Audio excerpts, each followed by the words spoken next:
नहीं। शरीर में कोई कष्ट है क्या आपको? नहीं।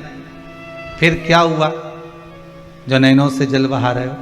बस 2 साल से कथा सुन रहे थे, कब से मन में लगी थी कि जाना है, बस इस भूमि पर पांव पड़ गया तो नैनों में अश्रु भर गए। ये खुशी के हैं।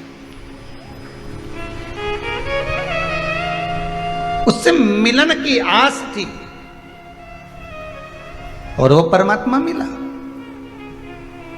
और हम तो कहेंगे बाबा विश्वनाथ से प्रार्थना करेंगे, जैसे कुबेरेश्वर धाम में आने वालों को आप मिल जाते हो और वो खुश हो जाते हैं, ऐसा ही एक बार कभी स्वयं उनके घर पहुंचकर भी मिल जाओ कि मैं आया हूं तेरे दरवाजे पर, मैं तेरी चौखट पर।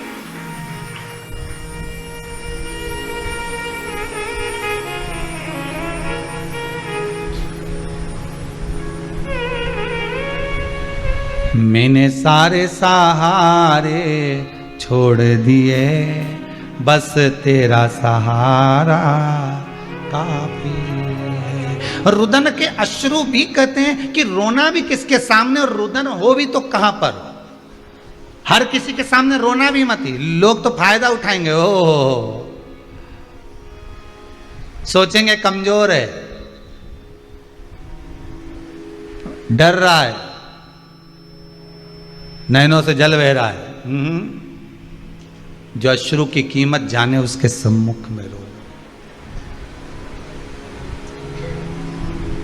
यशोदा जी रोई थी संतों के सामने, तो श्रावणी करने वाले ब्राह्मण जब भोजन करने के लिए आए, यशोदा जी इतना घूंघट कर कर जो भोजन परोस रही हैं, और ब्राह्मणों ने देख लिया कि ये नंद बाबा की दाढ़ी सफेद, बाल सफेद, और ये नंद बाबा के छोरे की पत्नी दिखे। अब उनको क्या मालूम था कि नंद बाबा की ही धर्म पत्नी है। उनको तो लग रहा था कि ये बहू है, उनको तो ये महसूस हो रहा है कि ये बहू है। अब इनके घर में कोई बच्चा नहीं दिख रहा, तो सारे संतों ने खीर खाते खाते, कटोरा तो हाथ में ही था, थोड़ी तो मुंह में, थोड़ी हाथ में, और खाते ही खाते बोल दिए। एक दूसरे को कोनी मारे, इनके घर में औलाद नहीं दिख रही, ये बहू अकेली दिख रही है नंद बाबा की, पर इनका नंद बाबा कोई पोता पोती नहीं दिख रहा। अब इनका छोरा हो तो पोता हो, और ये जिसको बहू समझ रहे हैं वो तो यशोदा जी। तो इन सारे ब्राह्मणों ने भोजन करते करते आशीर्वाद दे दिया, पुत्र भव। इतने में यशोदा जी ने भी घूंघट ऊंचा कर दिया। जो घूंघट ऊंचा करा तो सारे संत एक दूसरे को कोनी मार कर कहे, इका भी बाल धोला है, ये भी बुढ़िया है। अपने गलत फहमी हो गई। इतने में नंदराय जी बोले, बाबाओं आप आशीर्वाद दे रहे हो पुत्र होने का, 60 का और 55 की, अब बताओ पुत्र कहां से आएगा। अब संतोन भी बेचारे फंस गए आशीर्वाद देके, तो उन्होंने कहा हमारा आशीर्वाद गलत नहीं हो सकता, कहीं से भी आएगा, पर तुम्हारे घर में तो आएगा। अब कहीं से भी आया, पर इनके घर में आया। और संतों का आशीर्वाद कितना विचित्र होता है वो भी देख लीजिए। यशोदा जी के घर में हुई थी लड़की, पर कहा था पुत्र भाव, तो आधी रात को चेंज भी हो गया।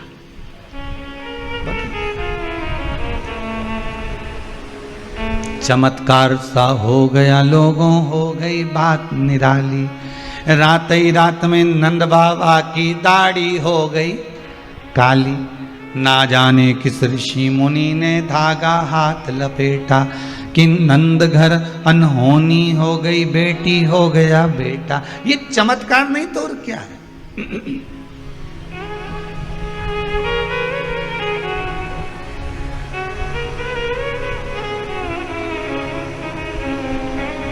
ये आनंद नहीं तो और क्या है। पाटला देवी के अश्रु की कीमत संत ने जान ली। संत, साधु, सन्यासी, तपस्वी, साधक, उपासक, गुरुजन, कोई सतगुरु ऐसा मिल जाए जो आपके अश्रुओं की कीमत जान जाए। और वो सतगुरु कोई दूसरा नहीं होता, वो सतगुरु केवल एक ही है, शिव गुरु। कौन सा गुरु है? जम के बोलो जरा, शिव गुरु। जिसका कोई गुरु नहीं, उसका गुरु शंकर, उसका गुरु शिव। आंसुओं की कीमत वही जान सकता है। शिव क्यों रो रही है? चोर आकर रोया, कुबेर बना दिया।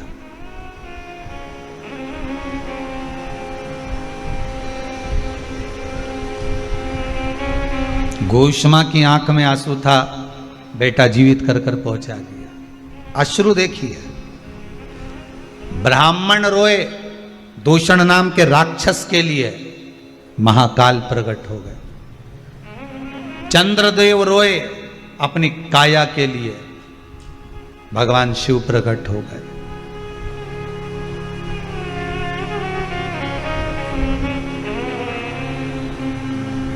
ब्राह्मणों ने तप साधना करी, दारुक नाम के राक्षस को मारने के लिए शिव प्रकट हो गए। असुरों की कीमत कोई नहीं जान सकता, केवल शंकर के सिवा। आंसू बहाने वाला आंसू पोंछ सकता है। शंकर ने अगर एक अश्रु बहाया है और उससे अगर रुद्राक्ष का पौधा उत्पन्न हुआ है और उस पौधे से अगर रुद्राक्ष उत्पन्न हुआ है, तो हम लोगों से कहते हैं कि भगवान शंकर के नयन के अश्रु से उत्पन्न हुआ रुद्राक्ष का पौधा, रुद्राक्ष का वृक्ष, उस रुद्राक्ष के वृक्ष से उत्पन्न हुआ रुद्राक्ष। अर्थात शंकर तो खुद आकर तो तुम्हारा आंसू नहीं पोंछेगा, पर इतना जरूर विश्वास रखना, आंसू पोंछता कौन है? जो आंसू बहा चुका होता है, जिसने हृदय से छुआ होता है। वो कहते हैं ना, दिल की गाथा दिल वाला ही जाने, हृदय की गाथा हृदय वाला ही जानता। जिसके हृदय को ठेस पहुंची होगी, दूसरे के हृदय को ठेस पहुंचने वाले की वाणी को वो समझ जाएगा, जान जाएगा। शंकर भगवान को कितनी हृदय में ठेस पहुंची होगी वो भी देख लीजिए जरा। उमा चली गई, सती जिसको ले जाकर भगवान शंकर ने कुंभज बाबा की यहां कथा सुनवाई, वो सती मैया अपने पिता के घर में प्राणों को त्याग दिया। विचार करिए कितना दुख होगा। सग्गा ससुर अपमान कर रहा है, कितना दुख होगा, जरा विचार करिए। जिसका हृदय भीतर से रोया होगा वही सामने के रोने वाले के आंसू पोंछ सकेगा। शंकर जी के नैन अश्रु से उत्पन्न हुआ है रुद्राक्ष का पौधा, रुद्राक्ष के पौधे पर उत्पन्न हुआ है रुद्राक्ष। रुद्राक्ष अगर आपने धारण कर कर रखा है तो क्या वो आपको रोने देगा? जम के बोलिए जरा, रोने देगा? नहीं, क्योंकि रोने वाला जो पूर्व में रो चुका है, जिसकी अश्रु गिरे हैं, वो ही पहुंच सकता है आपके आंसू, आपके आंसुओं को वही पहुंच सकता।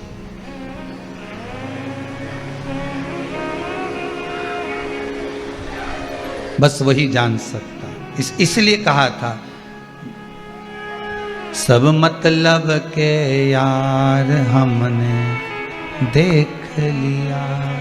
ये संसार सागर केवल एक हमारे जो पूर्व के कर्म के अनुसार हमें जितने लोग मिलते चले जाते हैं। आपके अगर भक्त मिले हैं, आपके अगर परिचित मिले हैं, आपके रिश्तेदार मिले हैं, आपके कुटुंबी मिले हैं, आपके परिवार वाले मिले हैं, आपके रिश्तेदार मिले हैं, आपके परिवार के जन मिले हैं, पुत्र पुत्री बेटा बहू आदि कादिक जितने भी मिले हैं, ये हमारे पूर्व के कर्म के अनुसार मिले। हम तो यहां तक भी कहेंगे कि अगर गुरु को शिष्य भी मिला है तो पूर्व के कर्म के अनुसार मिला। कोई चेला तो ऐसा होता है जो गुरुजी की सेवा में तत्पर लगा रहता है, और कोई चेला ऐसा होता है जो गुरुजी से भी कुछ कमाने के लिए निकला पड़ा होता है। अगर गुरु को चेले भी मिले हैं ना, तो वो भी पूर्व के कर्म के अनुसार मिले, वो भी पूर्व का कर्म।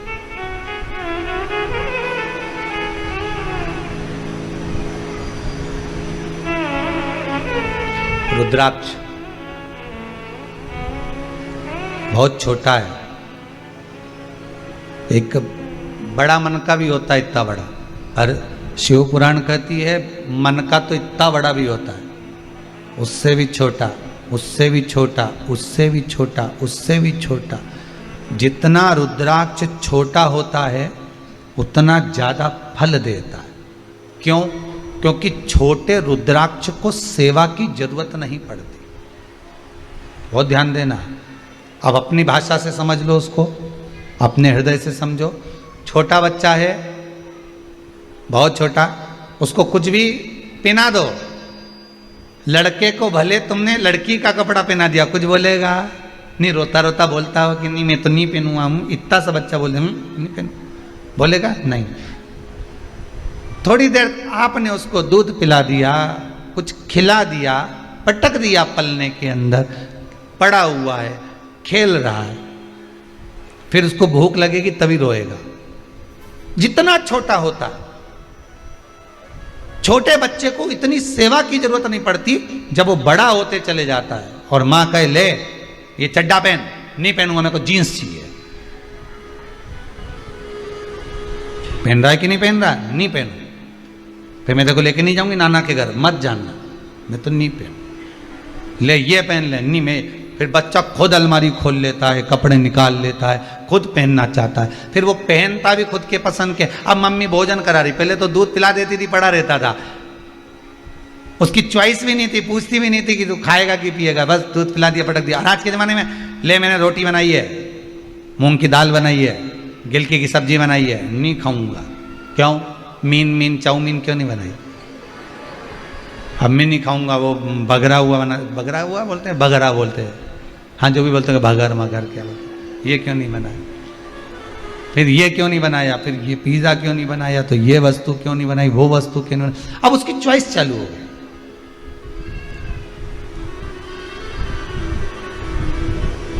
कितना समय उसका केवल चुनने में निकल जा रहा है, केवल चुनने।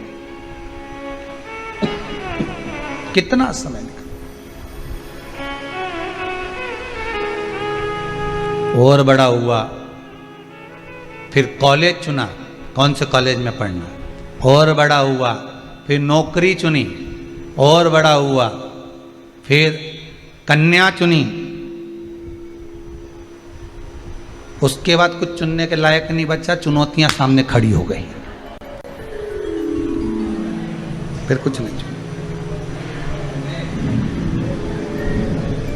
चुन रहा है वो, पर पूरी जिंदगी में उसने बचपन में से लेकर जवानी तक, जवानी से लेकर ब्याह तक, ब्याह से अधेड़ी तक, अधेड़ी तक भी वो चुनता रहा। पर उसने चुनने में एक चीज नहीं चुनी कि मुझे देव अधिदेव महादेव को चुनना है। अगर वो मिल गया तो ये सारी चुनौतियां अपने आप हट जाएगी। बस शिव तत्व मुझे मिल जाए, एक बार शंकर मेरा हो जाए, एक बार ओघड़ी मेरा हो जाए।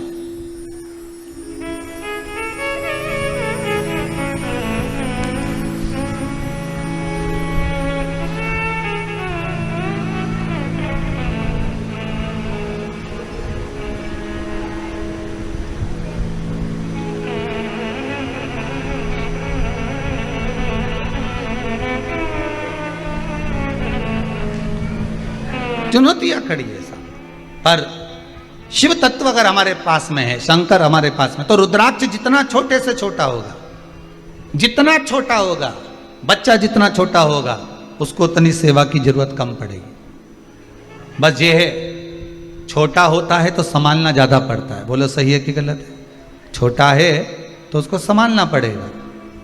उसी तरह रुद्राक्ष जितना छोटा होता है, उसमें जब धागा पिरो, सोने का तार डालो, चांदी का तार डालो, तो वो उसको संभालना ज़्यादा पड़ता है। बड़ा रुद्राक्ष होगा तो अब धागा इतना मोटा मोटा, लोग वो गोप, काली गोप, लाल गोप उसमें डाल देते हैं, तो वो बड़ा है तो सहनो, पर छोटा है अगर वो, तो उसको संभालना पड़ेगा। जितना छोटा रुद्राक्ष होता है वो उतना फल देता है।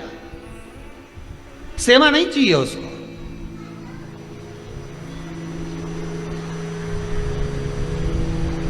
उसको सेवा की बहुत कम जरूरत पड़ती है। शिव पुराण कहती है जितना बड़ा रुद्राक्ष होता है, जितना बड़ा रुद्राक्ष होता है,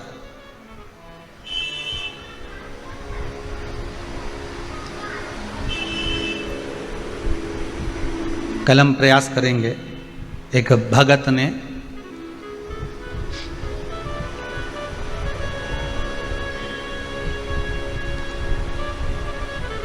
बेंगलोर से रुद्राक्ष भेजा है, कल अगर प्रयास रहेगा, बहुत बड़ा बनाकर भेजा। शायद इतना बड़ा रुद्राक्ष का दर्शन आप करें कि ना करें पता नहीं, पर प्रयास करेंगे आस्था चैनल के माध्यम से उस रुद्राक्ष का हम आपको दर्शन कराएंगे। एक बड़ा सा रुद्राक्ष उसने पेंडल बनाकर भेजा है भक्त ने कि गुरुदेव धारण करें।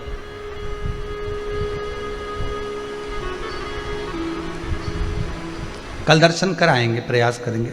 बहुत बड़ा रुद्राक्ष। अब उस रुद्राक्ष अगर बड़ा है तो उसको इतनी सेवा का जरूरत नहीं है, पर जो छोटे से छोटा है, बड़े को तो सेवा चाहिए, पर जितना छोटा होगा, जितना छोटा उतना सुख देगा।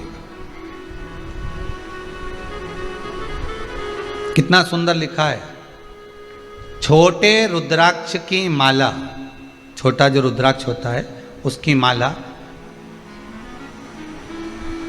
कैंसर का जो मरीज होता है,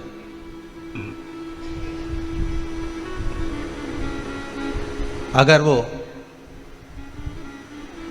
फर्स्ट स्टेज का कैंसर भी है, छोटे रुद्राक्ष अगर अच्छे हैं, 3 मुखी से लेकर 5 मुखी, 7 मुखी, 9 मुखी, 11 मुखी छोटा रुद्राक्ष मिल जाए, उसकी माला अगर पानी में डाल दी जाए और उस पानी को वो मन का ही डाल दो, उसी का पानी थोड़ा थोड़ा कैंसर के मरीज को सुबह दोपहर शाम श्री शिवाय नमस्तुभ्यम का जाप कर कर, पंचाक्षर ओम नमः शिवाय का जाप कर कर, शंकर शिव का नाम लेकर, महाकाल बाबा का नाम लेकर, विश्वेश्वर विश्वनाथ का नाम लेकर, केदारेश्वर का नाम लेकर, 12 ज्योतिर्लिंग का स्मरण कर कर अगर वो आचमन करना प्रारंभ कर दे तो कैंसर रोग में भी आराम मिलना प्रारंभ हो जाता।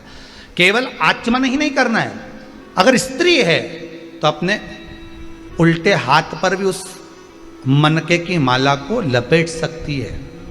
पुरुष है अपने राइट हैंड में उस माला को, अगर कैंसर से पीड़ित व्यक्ति है, रोग से बहुत पीड़ित व्यक्ति है, उसको बल मिलता है, उसको पावर मिलता है, उसको एक एनर्जी, उसको एक तेज मिलता है रोग से लड़ने का।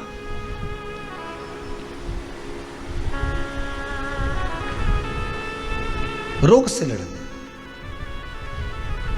अब कईयों के मन में आता, गुरुजी क्या स्त्री नारी रुद्राक्ष पहन सकती है? क्यों नहीं पहनेगी?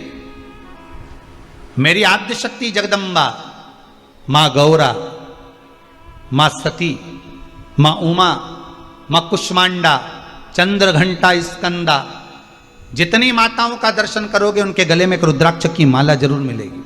अगर गले में नहीं मिली, हस्त कमल पर मिलेगी।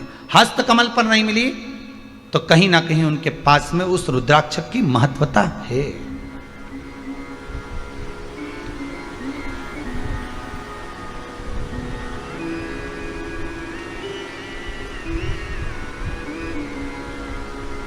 बस एक अंतर है, तुलसी की माला हम पहनते हैं तो उसमें मन के कितने होते हैं? जम के बोलिए जरा। 108। रुद्राक्ष की माला हम पहनते हैं, उसमें समता के मन के नहीं होना चाहिए।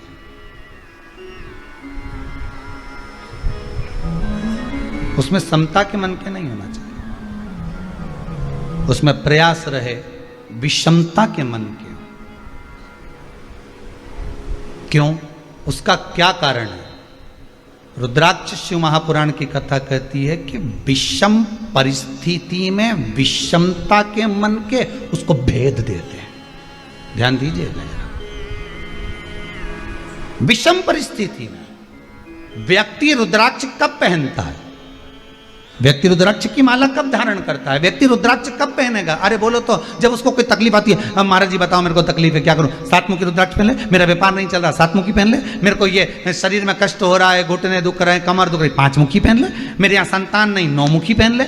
मेरे यहाँ ऐसा हो गया, 11 मुखी पहन ले। ब्लड प्रेशर गड़बड़ हो गया, 12 मुखी पहन ले। तो ये रुद्राक्ष कब व्यक्ति पहनता है? जब उसको कुछ कष्ट होता है, मतलब विषम परिस्थिति है उसकी विषम परिस्थिति है, तब वो रुद्राक्ष धारण कर रहा है। तो विषम परिस्थिति में विषमता के ही रुद्राक्ष उसका भेद कर देते, उसको भेद देते।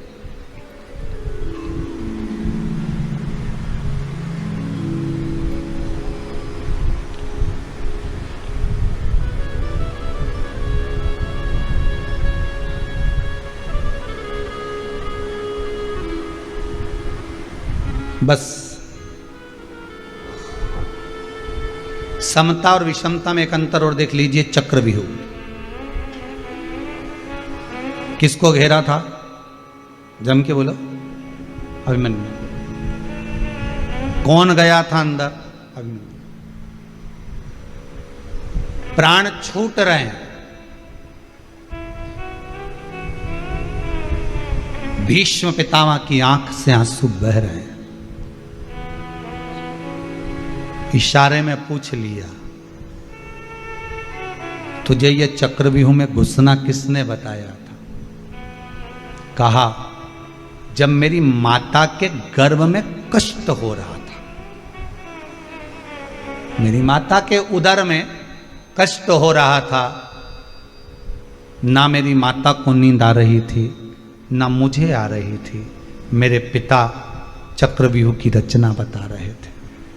मतलब कष्ट में, विषमता में वो सीख गया था कि मुझे अंदर जाना है। पर बाद में समता का जब समय आया, मेरी माता को नींद आई। समता के समय तो विषमता में प्रवेश करना तो सीख गया, पर निकलना नहीं सीख पाया। अगर थोड़ी विषमता और रहती तो भेद कर कर बाहर आ जाता मैं।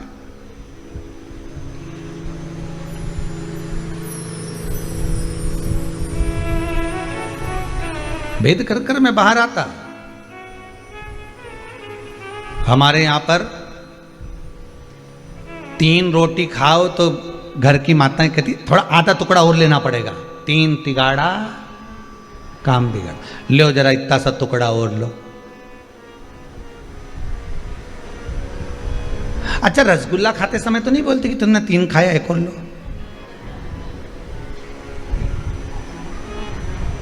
या सुनार की दुकान पर 3 आइटम लिए हों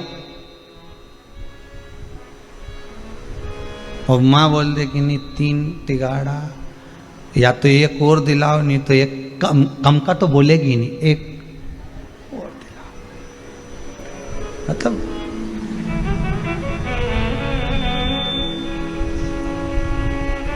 शंकर जी के जितने काम है, वो जल की जो पात्र रखा रहता है जलाधारी, वो भी 3 पाए, ब्रह्मा विष्णु महेश।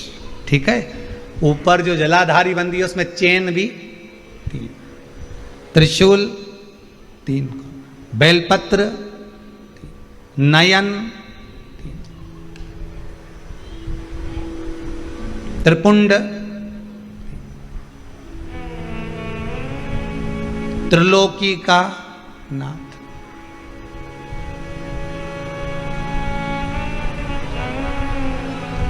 वो चला ही विषमता, उसको कोई मतलब नहीं। जहां पर दुनिया सब आस छोड़ दे, जहां दुनिया अपना पूरी आस छोड़कर पटक दे, पूरी आस छोड़कर। आज कोई एक माता जी आई थी, आप में से भी कुछ लोग शायद होंगे, कुछ लोग खड़े होंगे, तो वो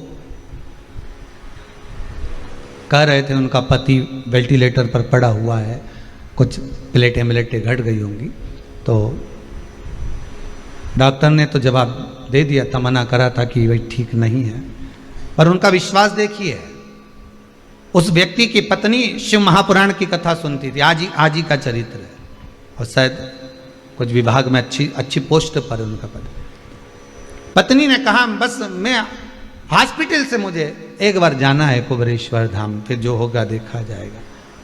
आप में से कोई खड़ा होगा तो उसको मालूम होगा कि वो शब्द थे उनके कि हम 1 किलोमीटर दूर ही रह गए थे और डॉक्टर ने फोन कर कर कहा कि अब अच्छे होने की आस बढ़ गई है।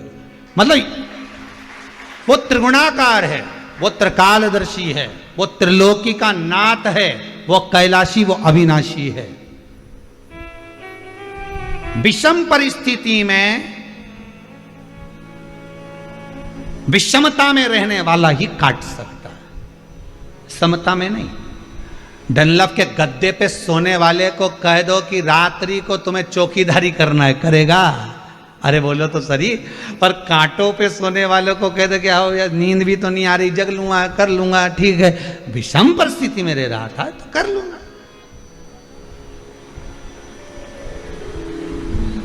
जिसने जिंदगी में कभी नीम का रस नहीं पिया, करेले का जूस नहीं पिया, जरा सा भी कड़वा खाए ही नहीं, और उस व्यक्ति को कह दो कि अब तुम्हारा स्वास्थ्य गड़बड़ चल रहा है, तुम्हें तो करेले का जूस पीना ही पड़ेगा, कि मरी जाऊं पर नहीं पीऊं, नहीं पीऊं तो मरी जाऊं पर नहीं पीऊं, जब करेले का जूस नहीं, और पिला भी दिया जबरदस्ती तो दे नहीं पीऊं, मरी जाऊं पर नहीं पीऊं। शिव पुराण की कथा कहती है। इसलिए ये जो समय चक्र है ना, ये मनुष्य का जो समय चक्र चलता है ना, ये दोनों चीज दिखाता है, सुख भी दिखाता है, दुख भी दिखाता है, सम परिस्थिति भी दिखाएगा तो विषम परिस्थिति भी दिखाएगा, वो विषमता भी दिखाएगा कि विषमता में हमें जीना कैसे है। पहले खूब रसगुल्ला खा लिया, पेड़ा खा लिया, बहन क्या गए थे राखी बनवाने के लिए तो 2-2 4-4 सोन पपड़ी भी खा गए। अब तो क्या शुगर हो गई, अब कुछ नमकीन हो तो दे दो, नमकीन तो है पर तला हुआ मत दो, ब्लड प्रेशर है, वो भी नहीं चाहिए। अब पहले तो खूब खाया, मतलब सुख का जो समय था, समता का जो समय था, उसमें भोग तो बहुत करा। अब विषम परिस्थिति आई है तो उसमें थोड़ा सा निर्वाह करना सीखो, मत खाओ थोड़ा सा मीठा।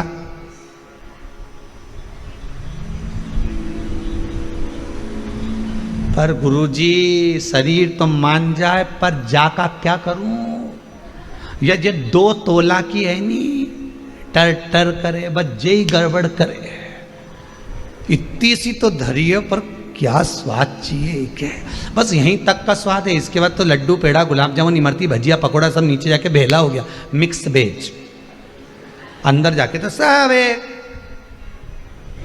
स्वाद कितनी देर का, बस ये जो 2 तोला की दिए नहीं, बस इसी 2 तोला का स्वाद है, बाकी का किसी चीज का स्वाद नहीं है, बस यहीं तक का। इतनी देर में तो क्या जोरदार दही बड़ा बना, पर कड़ला ज्यादा हो गया जी बात, मतलब स्वाद भी लेते जा रही है तो ये 2 तोला की हिलती भी जा रही है, कड़ला ज्यादा हो गया। गुलाब जामुन तो अच्छी बनी पर अंदर अंदर गुठली रह गई, ऊपर से काली काली गायब हो गई, सफेद सफेद रह गई, स्वाद। ये 2 तोला की बहुत गड़बड़ है। बोल मेरी जीवा हरि हरि, 10-10 भोजन पान करे और राम नाम में मरी मरी। बोल मेरी जीवा, अभी भी नहीं बोली हरि हरि कि मरी मरी, बोल मेरी जीवा हरि हरि। ये 2 तोला की गड़बड़ कर जाती, बस ये जब हिलती है नहीं तो क्या कर जाए कोई भरोसा नहीं। सारे डिपार्टमेंट भगवान ने दो दिया, हाथ दो ने, पांव दो ने, नेत्र दो, नासिका के छिद्र दो ने, श्रवण शक्ति दो ने, इसके एक बनाया। भगवान के भी मालूम था ये गजब कर जाएगी ना, पूरे मोहल्ला में आग लगा जाएगी। एक ही बनाओ बस, ज्यादा नहीं बनाना है इसको, ये बहुत गड़बड़ करती है। भगवान ने बनाया तो बनाया, 3 जगह से बांध दिया। जीवान को कांच में उठाकर देखना, नीचे से कसी हुई है, ज्यादा मत बोलना। तो भी बोली तो क्या 32 सैनिक लगा दो, 32 दांत लगा दिए। कि फिर भी बोले तो क्या फाटक लगा दो, होठ लगा दिए, तो भी चुप नहीं रहे। और बोलने का मौका आ जाए तो कह दे खाया बिना रह जाऊं, पर बोला बिना, फिर भी बोले।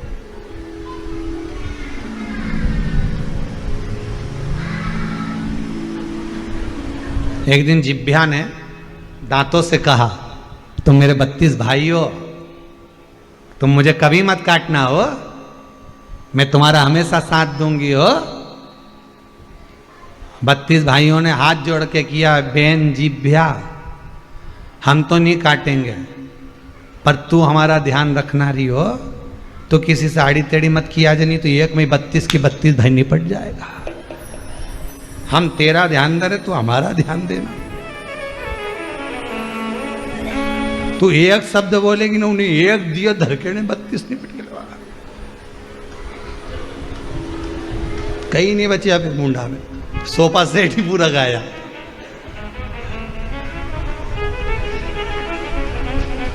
भगवान ने सागौन की चौखट दी और क्या साजड़ की लगाता फिर हो गया है? तो क्या बचे? अब विषम परिस्थिति में विषमता के मन के ही आपको काम कर जाएंगे। शिव विषमता के,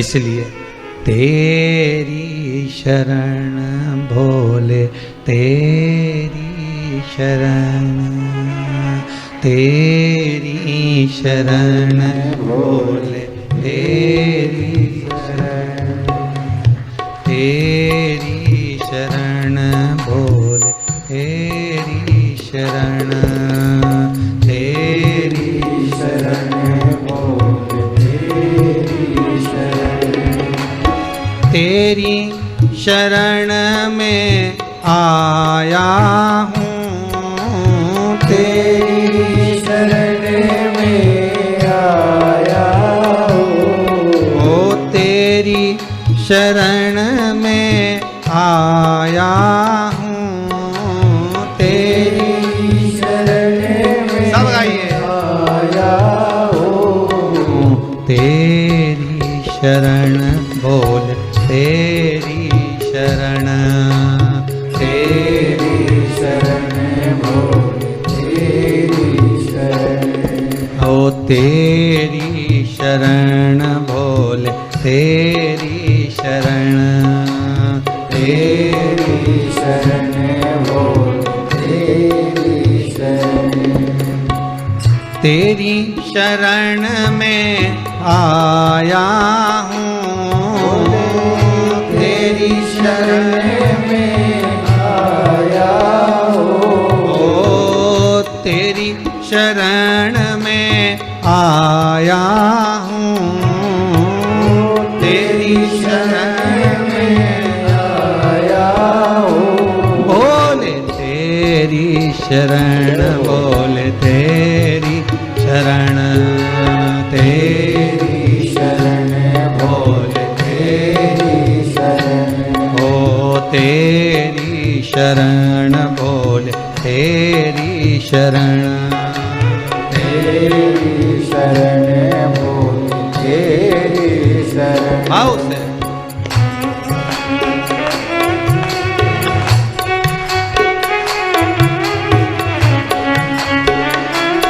जय हो।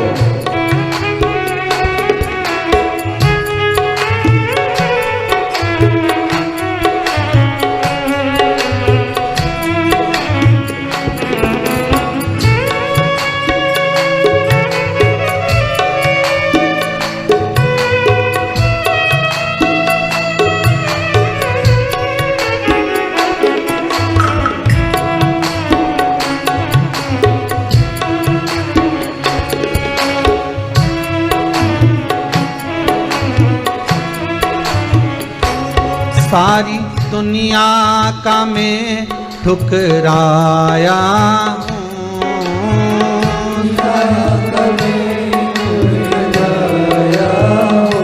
सारी दुनिया का मैं ठुकराया हूँ, सारी दुनिया का मैं ठुकराया हूँ, भोले तेरी शरण शंभु तेरी शरण बोल तेरी शरण बोल तेरी शरण, मैं तेरी शरण में आया हूँ, तेरी शरण में आया हूँ, प्रभु तेरी शरण में आया हूँ, तेरी शरण में आया हूँ, भोले तेरी शरण शंभु तेरी शरण भोले तेरी शरण शंभु तेरी शरण।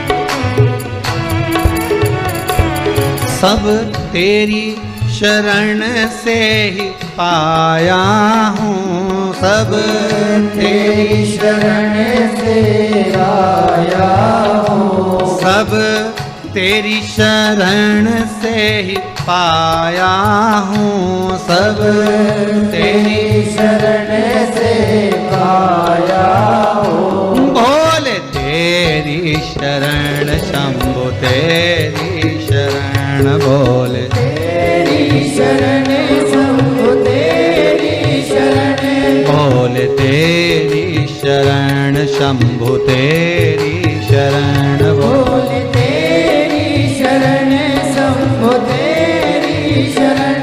मैं तेरी शरण में आया हूँ, मैं तेरी शरण में आया हूँ, मैं तेरी शरण में आया हूँ, मैं तेरी शरण में आया हूँ। भोले तेरी शरण शंभु तेरी शरण, बोले तेरी शरण शंभु तेरी शरण, भोले तेरी शरण शंभु तेरी शरण, बोले तेरी शरण शंभु तेरी शरण, बोले तेरी शरण शंभु तेरी शरण, बोले तेरी शरण शंभु तेरी शरण।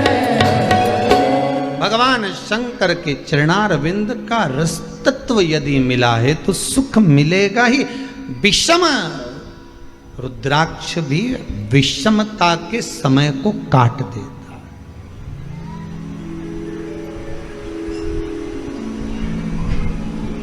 कभी कभी अगर रोग घेर भी लेना तो एक बार प्रयास जरूर करना रुद्राक्ष का पानी पी कर देखना। कभी अगर रोग घेरे भी ना तो रुद्राक्ष का पानी बहुत फलदायक है।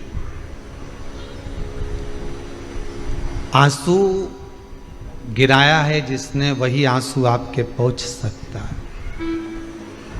जो रोया है वो आपको रोता हुआ नहीं देख सकता। कि प्रेम जब अनंत हो गया रोम रोम संत हो गया।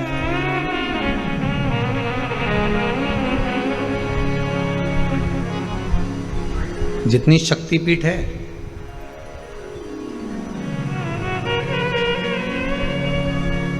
इक्यावन आदि जितनी भी शक्तिपीठ हैं, अगर आप कभी जाएं और आपके पास में एक रुद्राक्ष हो, कोई सा भी, एक मुखी से लेकर 14 मुखी तक, कैसा भी रुद्राक्ष आपके पास में, जितनी शक्तिपीठ आप लोग दर्शन करने के लिए जाते हो या उस नगर में, उस गांव में, उस शहर में जाते हो और मालूम पड़े कि यहाँ शक्तिपीठ है, उस रुद्राक्ष को लेकर चले जाओ और उस दरवाजे पर माता के उस शक्तिपीठ के स्थान पर पंडित जी को देकर कहना थोड़ा सा छुआ दीजिए माता रानी को। वो रुद्राक्ष आप सिद्ध करते जाओ, रखते जाओ। वही रुद्राक्ष एक ही होना चाहिए जो सब शक्तिपीठ पर जहाँ जहाँ जाओ उसको लेकर जाओ, उसको छुआ लीजिए। और वो रुद्राक्ष आपके अगर हृदय चित्त पे डला हुआ है, आपके कंठ पर अगर है, तो जिंदगी में कोई ऐसी विषम से विषम परिस्थिति भी आकर खड़ी हो जाए, कितना बड़ा भी कष्ट से कष्ट जीवन भी चल रहा हो, तो भी सुख अपने आप घेर कर सामने खड़ा हो जाएगा अपने आप। जैसे एक बहुत बहुत सारा मालूम पड़े कोई गुब्बारे के अंदर एक टॉफी को रख दिया और बाहर की हवा लग नहीं रही हो, किसी ने पैक कर दिया। जैसे बच्चा जन्म लेता है तो उसको कांच की पेटी में रख देते, उसको कुछ हो गया, बीमारी हो गई, कांच की पेटी में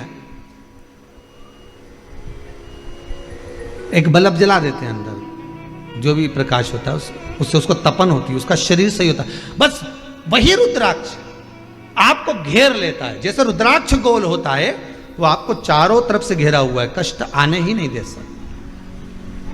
शक्तिपीठ पर क्या है, क्या है शक्तिपीठ पर? भगवान शंकर जी की, भगवान शिव, मेरे ओघड़ी मेरे भोलेनाथ की अर्धांगिनी माता सती के शरीर के टुकड़े जो भगवान नारायण ने सुदर्शन चक्र से करे हैं, वो एक एक टुकड़ा शरीर का एक एक अंग जहां जहां गिरा है वही शक्ति पीठ है।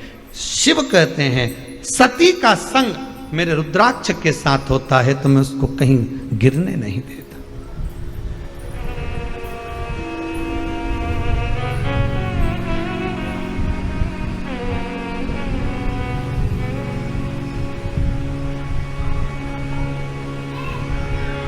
मैं उसको कहीं गिरने नहीं देता।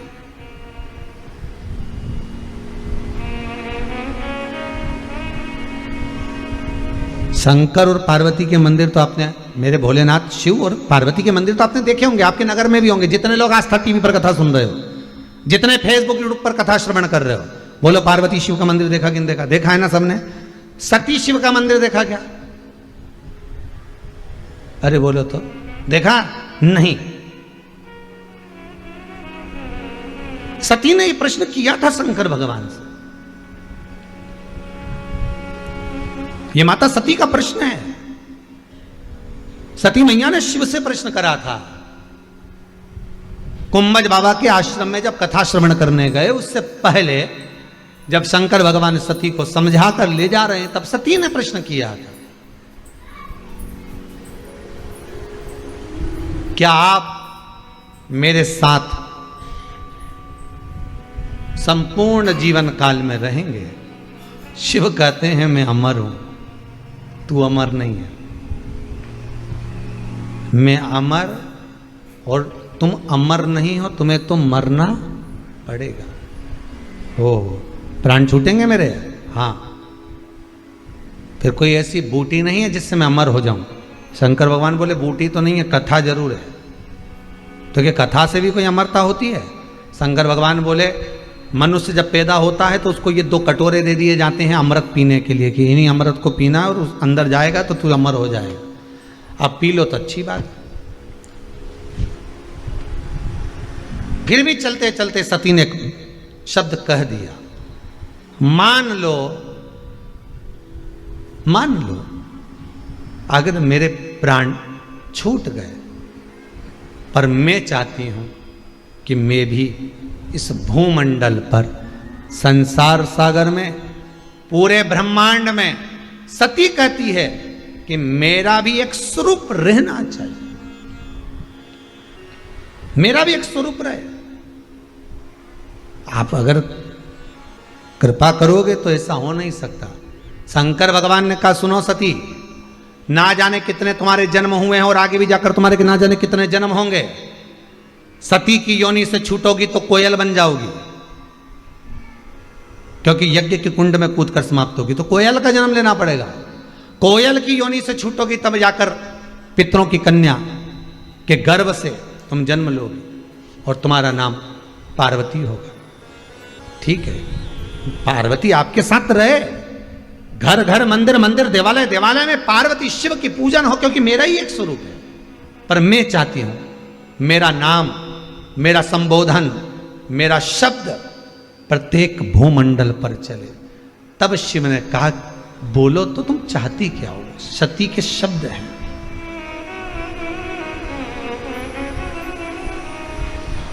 क्या चाहती हो तुम? सती कहती है मेरा संबोधन।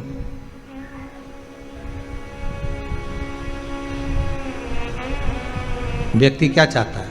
उसका नाम, संबोधन। शिव जी ने वर दे दिया, सती चलो मेरे साथ कुंभज ऋषि की आश्रम कथा सुनने के लिए। मैं तुम्हें वर देता हूं सती, मृत्यु लोक में भूमंडल पर जितनी नारियां, कन्याएं, स्त्रियां जन्म लेगी, उसमें एक अंश सती तुम्हारे सातित्व का रहेगा। नारी में एक अंश तुम्हारे सातित्व का रहेगा। जो पति की निंदा नहीं सुन पाई और अपने प्राणों को त्याग दिया, तो नारी में एक अंश सती का रहता है। इसलिए स्त्री को कई बार कहते हैं कितनी सातित्ववान है, कितनी सती प्रिया है।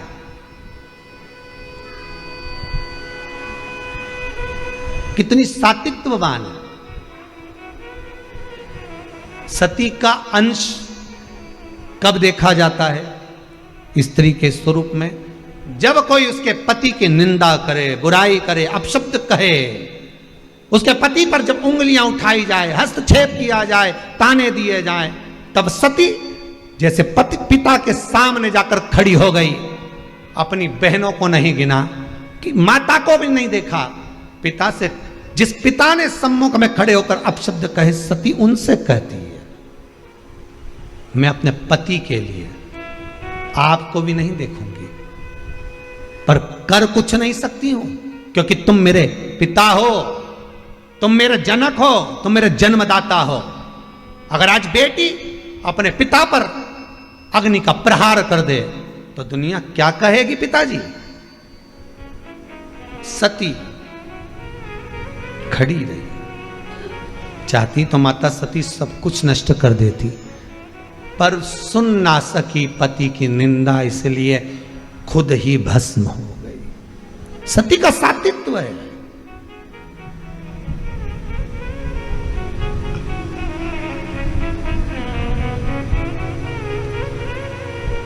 उसको सती कहा जाता था। अब तो ये प्रथा बंद हो गई, पर पहले प्रथा चलती थी, आप लोगों को मालूम होगा। पति के प्राण छूटे, पत्नी लाल चुंदड़ी ओढ़कर गोदी में शीश रख बैठ जाती थी, दादी रानी सती। दादी रानी सती, ऐसी ना जाने कितनी सतियों का व्याख्यान। तो कहा इनमें सातित्वता कहां से आती थी? वो सती कि सातित्वता कहां से प्रकट हो जाती थी? शंकर खुद वर दिए हैं स्त्री को, नारी को। स्त्री को वर है शंकर भगवान का। अर्ध नारेश्वर शंकर है, अर्ध नारेश्वर, आधा उनका भाग स्त्री का है। शिव ने स्वयं वर दिया स्त्री को। स्त्री को वर देते समय शंकर ने कहा था कि सातित्वता का भाव नारी में रहेगा। नारी अगर चाहे तो किसी की सामर्थ्यता नहीं कि निगाह उठाकर देख ले, कब वो सती अपने असली स्वरूप में प्रकट हो जाए। कब?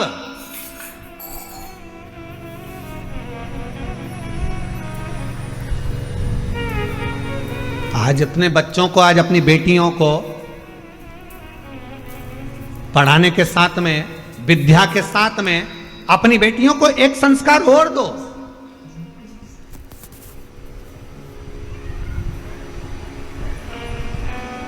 कि वस्त्र श्रेष्ठ पहने, और अगर वस्त्र श्रेष्ठ पहने हैं और फिर किसी ने अगर ठिठोली करी है, फिर किसी ने अगर उंगली उठाई है, किसी ने अपशब्द कहा है, तो उसका जवाब कोई दूसरा नहीं देगा।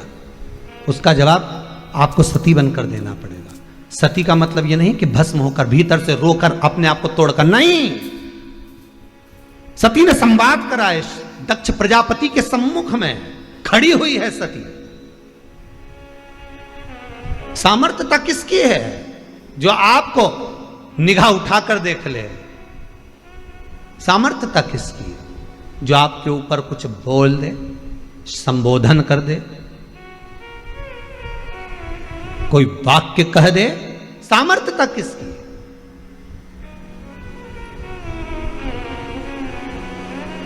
किसके सामर्थ्य?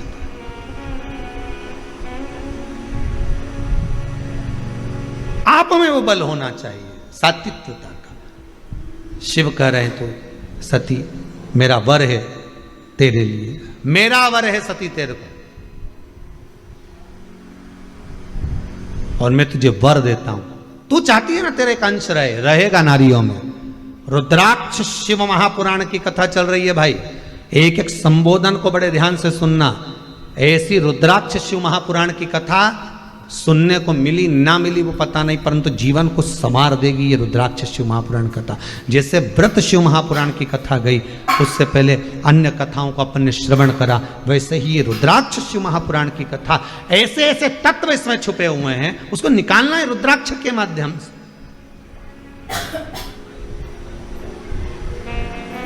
उन तत्वों को निकालना है हमको।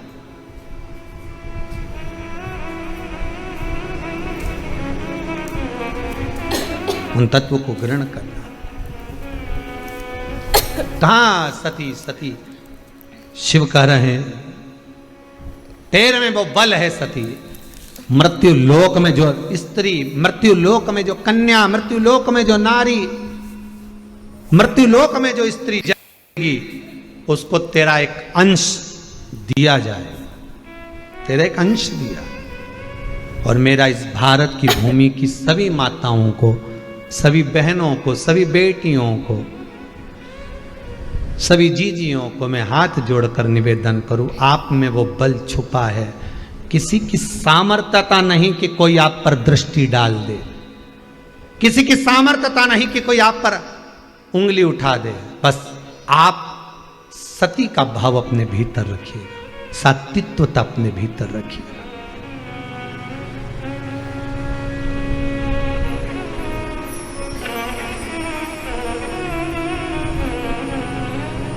वक्त पड़ा इस भारत की भूमि पर तो झांसी की रानी मां अपने पुत्र को शरीर से लपेटकर तलवार लेकर घोड़े पर सवार होकर निकल गई थी। ये सात्वित्वता नजर आती है। माता अहिल्या पूरे इंदौरी में, पूरे मालवा क्षेत्र स्वयं खड़ी थी। वक्त पड़ा, दुर्गावती ने भी साथ दिया। वक्त ये सती का सात्वित्वता का भाव दर्शन है, सात्वित्वता का भाव सम्मुख में आया। विषम परिस्थिति में भी नारी आपका साथ देवे तो समझ लेना कि ये सात्वित्ववान है। विषम परिस्थिति में भी स्त्री आपका साथ देवे, समझ लेना सात्वित्ववान है। और मालूम पड़े पति को थोड़ा सा भी दुख आया, कर्जा ज्यादा हो गया, कुछ भी नहीं, और पत्नी माई के जाके बैठ जाए, समझ लेना सम परिस्थिति है। बड़ा कठिन, बड़ा विचित्रम। थोड़ा थोड़ा समझिए, आया है बुरा वक्त, थोड़ा दिखाने के लिए आया। बुरा वक्त आता है और एक का नहीं सबका आता है। समय आएगा पर वो कुछ सिखाने के लिए आएगा, कुछ सीख देने के लिए आएगा। सीखना हमको है, समझना हमको है। पिछली कथा का याद कर लो, अपनों में छुपे गिरों को पहचानना और गिरों में छुपे अपनों को पहचानने के लिए बुरा वक्त आता है। हमें अपनों को अपनों में छुपे और गेरों में छुपे अपनों को पहचानना है कि बुरे वक्त में ही दिखाई देंगे ये अपने हैं कि नहीं है, ये पराए हैं कि नहीं। रुद्राक्ष शिव महापुराण की कथा कर रही है। छोटे से छोटा रुद्राक्ष फल देता है और वो फल आनंदित देता है।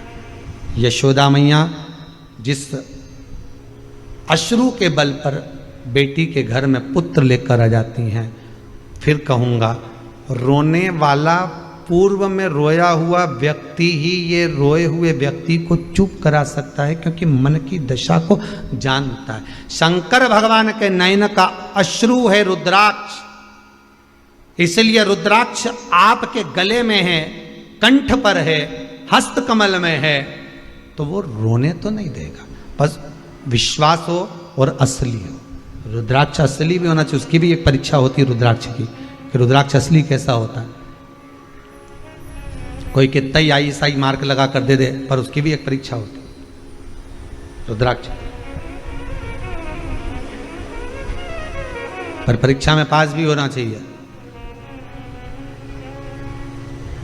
तुम्हारी भी एक आध बार परीक्षा होना चाहिए।